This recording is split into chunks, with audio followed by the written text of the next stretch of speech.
আমি আত্মমৰ্যাদালৈ জীয়াই থাকিব লাগিব। আৰু এই আত্মমৰ্যাদালৈ জীয়াই থাকিবলৈকে যদি হয় তেনেহ'লে আমি বিপ্লৱ সৃষ্টি কৰিব লাগিব, আমি যুদ্ধ কৰিব লাগিব।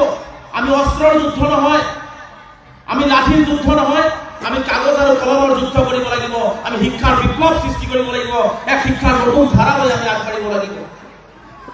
গতিকে আজিৰ ছাত্ৰ ছাত্ৰীসকলক মই অনুৰোধ জনাম, যিসকল ছাত্ৰ ছাত্ৰীয়ে মহাবিদ্যালয়ত পঢ়ি আছে বা যিসকলে পঢ়িবলৈ আগলৈ পঢ়াও নাই, আমি এই কাগজ কলমৰ যুদ্ধত আমি সফলতা অৰ্জন কৰিব লাগিব। কাৰণ পৃথিৱীত এনেকুৱা কোনো জাতি, এনেকুৱা কোনো দেশ নাই যি জাতিয়ে শিক্ষা অবিহনে, শিক্ষাৰ যুদ্ধ অবিহনে, শিক্ষাৰ মূল্য অবিহনে সেই দেশ বা সেই জাতি বা সেই অঞ্চলৰ মানুহখিনি আগুৱাই গৈছে।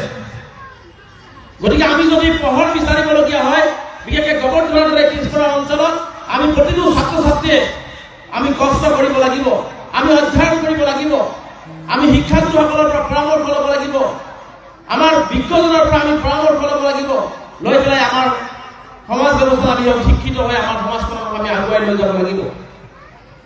আজি দুদিন আগতে দেখিছে APSC ৰিজাল্ট হৈছে, বহু দুখীয়া ঘৰৰ ল'ৰা ছোৱালীও কিন্তু আজি ইয়াত উত্তীৰ্ণ হ'বলৈ সক্ষম হৈছে। এটা প্ৰতিযোগিতামূলক মনোভাৱ আমাৰ ল'ৰা ছোৱালী মাজত আহিব ধৰিছে। গতিকে মই আশা কৰিম যে গোবৰ্ধন মহাবিদ্যালয়ত যিসকল ছাত্ৰ ছাত্ৰীয়ে পঢ়ি আছে, আজিৰ পৰা এটা প্ৰতিযোগিতামূলক মনোভাৱ মনৰ ভিতৰতে লৈ যোৱা, জেদ ভাৱ লৈ লওক। এই মুহূৰ্তত টেট শিক্ষক হ'বৰ কাৰণে, ডক্টৰ ইঞ্জিনিয়াৰ হ'বৰ কাৰণে নহয়। আমি ইমানখিনি প্ৰায় বিভিন্ন অঞ্চলত ডক্টৰ ইঞ্জিনিয়াৰ টেট শিক্ষক ইমান হৈ গ'ল। আমি এতিয়া প্ৰশাসনিক বিভাগত কেনেকুৱা ধৰণে আমি অগ্ৰগতি ল'ব পাৰোঁ, আমি কেনেকৈ এখন জিলাক নেতৃত্ব দিব পাৰিম প্ৰশাসনিক বিষয়া হৈ, কেৱল বৰপেটাতে নহয় সমগ্ৰ ভাৰতবৰ্ষত আমাৰ ল'ৰা ছোৱালীয়ে প্ৰশাসনিক বিভাগত কেনেকৈ নেতৃত্ব দিব, এই ক্ষেত্ৰত আজিৰ ছাত্ৰ ছাত্ৰীয়ে কিন্তু চিন্তা কৰাটো উচিত। গতিকে মই আশা কৰিম যে সৰ্বভাৰতীয় যি পৰীক্ষা হয়, এই সৰ্বভাৰতীয় পৰীক্ষাবিলাকত গোবৰ্ধন মহাবিদ্যালয়ৰ ছাত্ৰ ছাত্ৰীসকলে অংশগ্ৰহণ কৰাৰ উচিত। ইয়াৰ পৰা পঢ়ি যাব, BA পাছ কৰিব, বেলেগ কলেজ MSc পাছ কৰিব, MA পাছ কৰিব, বা তাৰপিছত যিখিনি সৰ্বভাৰতীয় পৰীক্ষা হয় সেই পৰীক্ষাবিলাকত আপোনালোকে এতিয়াৰ পৰাই মন বহি লওক, এতিয়াৰ পৰাই অধ্যয়নৰ কাৰণে কামবিলাক আৰম্ভ কৰক, তেতিয়াহ'লে আমি সফলতা পাম। এটা কথা মনত ৰাখিব, সফলতা মুখেৰে কৈ থাকিলে, মোবাইল টিপি থাকিলে, ব্ৰেইনত কেৱল সফলতা পাম বুলি চিন্তা কৰি থাকিলে কিন্তু সফলতা নাহে। সফলতাক আদৰি আনিব লাগিব, সফলতাক আদৰি আনিব লাগিব, তেতিয়াহে সফলতা পাবলৈ সক্ষম হ'ব। মই সিদিনাখন দেখিছোঁ চালবাৰীৰ কোনো এটা থানাৰ আউটপোষ্টৰ যিজন IC আছে, তেওঁ এবছৰ আগত পুলিচৰ চাকৰিত জইন কৰিছে, কিন্তু তেওঁ এইবাৰ আকৌ APSC পৰীক্ষাতো উত্তীৰ্ণ হৈছে। তাৰমানে তেওঁ চাকৰিও কৰিছে, তেওঁ মনতে জেদ ভাৱ লৈছিলে, তেওঁ মনতে সিদ্ধান্ত লৈছিলে যে মই APSC পৰীক্ষা দিম আৰু এই অসম ভিত্তিক যি পৰীক্ষা হয় ইয়াত উত্তীৰ্ণ হয় মই ইয়াতকৈ আৰু ভাল চাকৰি কৰিম। গতিকে তেওঁ যদি পুলিচৰ চাকৰি কৰি অৱস্থাত যদি এই মনোভাৱেৰে পঢ়িব পাৰে, গোবৰ্ধনৰ এই অঞ্চলৰ ছাত্ৰ ছাত্ৰীয়ে কিয় পঢ়িব নোৱাৰিব? ইচ্ছা থাকিলেহে উপায় ওলায়। মই এটা কথা মনত ৰাখিম যে সফলতা কিন্তু আপোনাৰ দুৱাৰত নাহিব যেতিয়ালৈকে আপুনি কষ্ট নকৰিব। সেইকাৰণে কৈছোঁ, জীৱনৰ বিশেষকৈ মই ছাত্ৰ ছাত্ৰীসকলক অনুৰোধ জনাম, জীৱনত 10টা বছৰ মাত্ৰ কষ্ট কৰক। যদি ভগৱান বা আল্লাহ বা ঈশ্বৰ ঘটে যদি আপোনাক পৃথিৱীত 60 বছৰ জীয়াই ৰাখে, 10টা বছৰ যদি আপুনি কষ্ট কৰে, 40 বছৰ আপুনি হাঁহিৰে জীৱন পাৰ কৰিব পাৰিব। আৰু 10টা বছৰ যদি আপুনি কষ্ট নকৰে, 40 বছৰ আপুনি চকুৰ পানীৰে আপুনি বাট নেদেখা হ'ব। আপুনি কোনটো সিদ্ধান্ত গ্ৰহণ কৰিব? চকুৰ পানীৰে বাট নেদেখাটো নে আপুনি মৃত্যুৰ আগদিনাখনলৈকে হাঁহি হাঁহি আপুনি সুখেৰে থাকিব বিচাৰিব? আপুনি চিন্তা কৰক। কাৰণ মই বিশ্বাস কৰোঁ, এটা মানুহ যেতিয়া তেওঁৰ অন্তৰত, তেওঁৰ ব্ৰেইনত যেতিয়া জ্ঞানৰ পোহৰ থাকে, পৃথিৱীত থকালৈকে মানুহজনৰ মৃত্যু হৈ গ'লেও কিন্তু এই গোবৰ্ধনত সেই মানুহজনক কিন্তু আমি সোঁৱৰণ কৰিম যে অমুকজন মানুহ DC হৈছিলে, অমুকজন মানুহ IPS অফিচাৰ হৈছিলে, IAS অফিচাৰ হৈছিলে, বা তেওঁ ফৰেনত চাকৰি কৰিছে, বা তেওঁ খুব জ্ঞানী মানুহ আছিলে। কিহৰ কাৰণে আমি স্মৰণ কৰোঁ? এই কাৰণে স্মৰণ কৰোঁ, তেওঁৰ ভিতৰত জ্ঞানৰ পোহৰ আছিলে। কিন্তু যাৰ ভিতৰত জ্ঞানৰ পোহৰ নাই সেই মানুহখিনি কিন্তু আমি পাহৰি যাওঁ। সেইকাৰণে কৈছোঁ, মৃত্যুৰ পিছতো যাতে আমাক পাহৰি নাযায় তেনেকুৱাভাৱে আমি জ্ঞানৰ পোহৰ আমাৰ ভিতৰত আনিব লাগিব, জ্ঞানৰ পোহৰ আমাৰ ভিতৰত আনিব লাগিব। মই সেইকাৰণে বিনম্ৰতাৰে মই সকলো ছাত্ৰ ছাত্ৰীক আহ্বান জনাম যে আমি পৃথিৱী থকা কেইদিনত যাতে আমাক মানুহৰ মাজত জিলিকি থাকিব পাৰোঁ, আৰু পৃথিৱীৰ পৰা মেলানি মাতিলেও যাতে পৃথিৱীৰ মানুহক আপোনাৰ জিলিকাই ৰাখিব পাৰে তাৰ ব্যৱস্থা কিন্তু আমি নিজে কৰিব লাগিব। সেইকাৰণে কৈছো আপোনালোকে লক্ষ্য স্থিৰ কৰক। কোনো মানুহ, কোনো জাতি যেতিয়াই কোনো লক্ষ্য নাথাকে তেতিয়াই আগবাঢ়ি যাব নোৱাৰে। আমি লক্ষ্য ল'ব লাগিব আকাশৰ তৰা ছিঙি আনিম, আমি লক্ষ্য ল'ব লাগিব গুৱাহাটী ইউনিভাৰ্চিটি পঢ়িম, আমি লক্ষ্য ল'ব লাগিব কোকৰাঝাৰ বড়োলেণ্ড ইউনিভাৰ্চিটি পঢ়িম, আমি লক্ষ্য ল'ব লাগিব দিল্লী ইউনিভাৰ্চিটি পঢ়িম, আমি লক্ষ্য ল'ব লাগিব আমি আমেৰিকাত পঢ়িব যাম, আমি লণ্ডনত পঢ়িব যাম, তেতিয়া আমি সফলতা পাম। ঘৰত বহি থাকিলে আপোনাৰ লক্ষ্য স্থিৰ নহয়, ঘৰত বহি সপোন চাই থাকিলে নহ'ব। সপোনক বাস্তৱ ৰূপ দিবৰ কাৰণে আমি অধ্যয়ন কৰিব লাগিব, কষ্ট কৰিব লাগিব, তেতিয়া আমি আকাশৰ তৰা ছিঙি আনিব পাৰিম। গতিকে মই ছাত্ৰ ছাত্ৰীসকলক বিনম্ৰতাৰে কৈছো যে জীৱনত এই মূল্যৱান সময়ত মোবাইল টিপি বাইক স্পীডত চলাই নিজৰ জীৱনটো অপঘাতে নল'ব। আজি মোবাইল কৰোণা ভাইৰাছতকৈ ভয়াৱহ হৈ পৰিছে।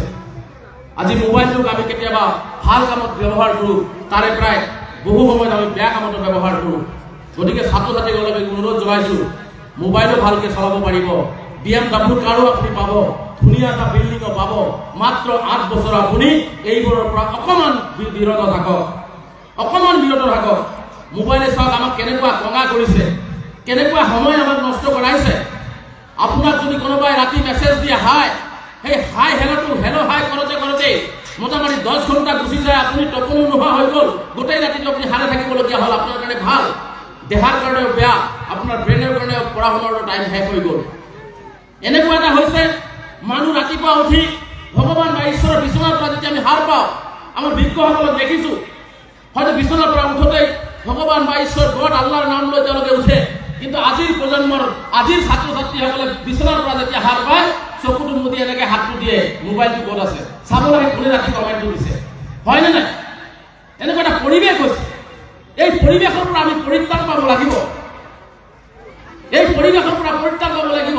এটা কথা মই আজি ক'ব বিচাৰিছোঁ, আজি ইয়াত বড়ো ভাইসকলে আছে, বড়ো ভাইসকলৰ যি যুঁজাৰু মন, বড়ো ভাইসকলৰ যি যুঁজাৰু মানসিকতা, এইটোক আমি চেলিউট কৰিবই লাগিব। আজিৰ তাৰিখত এটা সময়ত বড়ো ভাইসকলে শিক্ষাৰ কাৰণে বহু কষ্ট কৰিবলগীয়া হৈছে, বহু ঘাত প্ৰতিঘাত তেওঁলোকে কৰিবলগীয়া হৈছে, বহু তেওঁলোকে বিপ্লৱ কৰিবলগীয়া হৈছে, সহস্ৰ বিপ্লৱ তেওঁলোকে কৰিবলগীয়া হৈছে। কিন্তু আজিৰ তাৰিখত বড়ো ভাইসকলৰ যিটো বিপ্লৱ, এইটো কলমৰ বিপ্লৱ আৰম্ভ কৰিছে, যাৰ কাৰণে গোটেই বিশ্বত আজি বড়ো ভাইসকল কিন্তু জিলিকি উঠিছে। গতিকে আমি কাৰোবাক আদৰ্শ হিচাপে ল'ব লাগিব। ইয়াত থকা অন্য জাতি জনগোষ্ঠী মানুহক কৈছোঁ যে আমি যোনে ভাল কাম কৰে তেওঁৰ আদৰ্শক আমি গ্ৰহণ কৰাটো উচিত। আমি কিমান দিন আৰু নিষ্পেষিত, নিৰ্যাতিত, অমুকে দিয়া নাই, তমুকে দিয়া নাই, চৰকাৰে দিয়া নাই, চৰকাৰে কৰা নাই, এইবোৰ কথালৈ কেতিয়া যাম, কিমান দিন আৰু কৈ থাকিম? এতিয়া আমাৰ বুটলি আনিবৰ সময় হৈছে, আমি ধৰি আনিবৰ সময় হৈছে। সেই সক্ষমতাটো নিজৰ মাজত আমি আনিব লাগিব, সেই সক্ষমতাটো নিজৰ মাজত আনিব লাগিব আমি। সেইকাৰণে মই আপোনালোকক বিনম্ৰতাৰে কৈছোঁ, আহক আমি সকলোৱে মিলিজুলি এখন যদি সুন্দৰ অসম বিচাৰোঁ, এখন সুন্দৰ নীতিয়েদি বিচাৰোঁ, সকলো জাতি জনগোষ্ঠীয়ে সম মৰ্যাদাৰে, সম উন্নয়নেৰে, সম বিকাশেৰে আমি যদি সকলোৱে মিলা প্ৰীতিৰে চলিব পাৰোঁ, আমি আমাৰ এই অঞ্চলবিলাক বহু দূৰ আগুৱাই লৈ যাব পাৰিম। আমি ঘৃণাৰ ৰাজনীতি বন্ধ কৰিব লাগিব, ঘৃণাৰ দোকান বন্ধ কৰিব লাগিব। আমি সকলোৱে মানুহ। আজি অসমৰ বিভিন্ন প্ৰান্তত আজি ঘৃণাৰ বাতাবৰণ সৃষ্টি হৈছে। কেতিয়াবা আজি ছাত্ৰ ছাত্ৰীসকলক মই সেইকাৰণে অনুৰোধ জনাইছোঁ যে আপোনালোকে মানুহৰ হৈ কথা ক'ব, মানৱতাৰ হৈ কথা ক'ব, হিন্দু মুছলিম জৈন খ্ৰীষ্টান বড়োৰ হৈ কথা নক'ব। আপোনালোকে মানুহৰ হৈ কথা, মানুহৰ বিপদত কথা ক'ব, মানৱতাৰ কথা ক'ব, মানৱতাৰ জয়গান গাব। চাব আমি সমাজৰ পৰা ভেদ ভাৱবিলাকো আমি নজৰ কৰিব পাৰিম। আজিৰ সমাজ, আজিৰ প্ৰজন্মই কিন্তু আমি এই দায়িত্ববোৰ ল'ব লাগিব। আজিৰ প্ৰজন্মই যদি দায়িত্ব নলওঁ আমি উঠি অহা প্ৰজন্মই কিন্তু আকৌ আমাৰ সমাজ ব্যৱস্থাত তেওঁলোকে বিপদে পৰিচালিত হ'ব। সেইকাৰণে কৈছোঁ আমাৰ মাজত হিংসা বিদ্বেষ এইবোৰ পৰিহাৰ কৰি, জাতি ভেদ পৰিহাৰ কৰি আমি এক মানৱ জাতি, এক মানৱ হিচাপে যদি আমি আমাৰ সমাজ ব্যৱস্থাক যদি আমি ছাত্ৰ সমাজে যদি সঠিক আৰু শুদ্ধ দিশত আগুৱাই লৈ যাওঁ, আমি এই অঞ্চলবিলাক আৰু দিনক দিনে বহু আগুৱাই লৈ যাব পাৰিম। সেইকাৰণে মই বিনম্ৰতাৰে সকলোকে আহ্বান জনাইছোঁ, আহক আমি মিলিজুলি এই খাৰিজা, গোবৰ্ধনা খাৰিজা কনিষ্ঠ মহাবিদ্যালয়খনক আমি যেনেকৈ আগুৱাই লৈ যোৱাৰ কাৰণে সকলোৱে চেষ্টা কৰিছোঁ, এই বৃহত্তৰ অঞ্চলৰ সকলো জাতি জনগোষ্ঠীক আমি কেনেকৈ শৈক্ষিক দিশত, সামাজিক দিশত, সাংস্কৃতিক দিশত এই আগবঢ়াই লৈ যাব পাৰোঁ, তাৰ কাৰণে আমি সকলোৱে মিলিজুলি হাতে হাত ধৰি আমি আগুৱাই যোৱাৰ কাৰণে চিন্তা কৰিব লাগিব। আমি এনেকুৱা অসম বিচাৰোঁ যিখন অসমত নাথাকিব ভেদাভেদ, যিখন অসমত নাথাকিব হিন্দু মুছলমান, কেৱল থাকিম আমি মানুহ। আমি মানুহ হৈ মানুহৰ জয়গান কৰি পেলাই আমি সেইখন অসমীয়া আমি বিচাৰোঁ, সেই বিটিয়েদি আমি বিচাৰোঁ। গতিকে তেনেকুৱা এটা পৰিৱেশ আজিৰ ছাত্ৰ ছাত্ৰীসকলে দায়িত্ব ল'ব লাগিব। সদশেষত মই এটা অনুৰোধ জনাই যাম, আজিৰ যুৱ সমাজ, আজিৰ যুৱ প্ৰজন্ম, বিশেষকৈ ছাত্ৰ ছাত্ৰীসকলেও কিন্তু পদভ্ৰষ্ট হৈছে, মোবাইল বাইকতো পদভ্ৰষ্ট হৈছে। আজিৰ তাৰিখত আমি যেতিয়া হয়তো ময়ো বেছি দিন হোৱা নাই ছাত্ৰ অৱস্থাৰ পৰা এৰিছোঁ, কিন্তু সৰুতে দেখিছোঁ শিক্ষক আহিলে আমি চাইকেলৰ পৰা প্ৰায় আধা কিলোমিটাৰ আগতে নামিছোঁ, তাৰ আগত আৰু সন্মান বেছি আছিলে। কিন্তু আজিৰ যুৱ প্ৰজন্ম, আজিৰ যুৱ ছাত্ৰই শিক্ষক দেখিলে পাৰিলে বাইকৰ স্পীডটো বঢ়াই দিয়ে, পাৰিলে 100ৰ পৰা 120লৈকে উঠাই দিব বিচাৰে। গতিকে তেনেকুৱা কৰিব নাপায়। শিক্ষাগুৰুৰ আশীৰ্বাদ লাগিব, শিক্ষাগুৰুৰ মৰম লাগিব, শিক্ষাগুৰুৰ পৰামৰ্শ লাগিব। কাৰণ মাক দেউতাকে আমাক জন্ম দিছে, কিন্তু পৃথিৱীৰ পোহৰ, জ্ঞানৰ পোহৰ কিন্তু আমাক এই শিক্ষাগুৰুসকলে দিছে। যি শিক্ষাগুৰুৱে আজি আমাক পোহৰ দি বাট দেখুৱাইছে, সেই শিক্ষাগুৰুসকলৰ প্ৰতি আমাৰ শ্ৰদ্ধা ৰাখিব লাগিব। মণিকাঞ্চন যুগ এটা সম্পৰ্ক এটা স্থাপন আমি শিক্ষাগুৰুসকলৰ লগত কৰিব লাগিব। আজিৰ ছাত্ৰ ছাত্ৰীসকলে বা আমাৰ শিক্ষা সমাজৰ মাজত আমাৰ এটা মানে ভেদাভেদ হৈ গৈছে বা অলপ দূৰ সম্পৰ্ক যেন আমাৰ হ'বলৈ আৰম্ভ কৰিছে। বিভিন্ন ক্ষেত্ৰত মই দেখিছোঁ। মই সেইকাৰণে ছাত্ৰ সমাজক কৈছোঁ যে আমি শিক্ষাগুৰুসকলৰ পৰা যিখিনি আশীৰ্বাদ ল'ব লাগে, যিখিনি মৰম ল'ব লাগে, সেইখিনি যাতে আমি সকলোৱে লওঁ। আৰু বিশেষকৈ মই ছাত্ৰ সমাজক অনুৰোধ জনাম যে আজিৰ যুৱ প্ৰজন্মৰ ড্ৰাগছত আসক্ত হৈ শেষ হ'ব ধৰিছে। কিয়? নিজৰ ইমান ভগৱানে এখন ধুনীয়া জীৱন দিছে, এটা ধুনীয়া জীৱন দিছে, এই জীৱনটোক আমি ভাল পাবলৈ শিকি নিশিকি আজি 18ৰ পৰা 22 বছৰ, 16ৰ পৰা 22 বছৰৰ যুৱক আজি ড্ৰাগছত আসক্ত হৈছে, নিচাযুক্ত দ্ৰব্যত আসক্ত হৈছে। এটা কথা মনত ৰাখিব, ড্ৰাগছ আৰু মদ মানুহে নাখায়, ড্ৰাগছ আৰু মদে মানুহক খায়, ড্ৰাগছ আৰু মদে মানুহক খায়।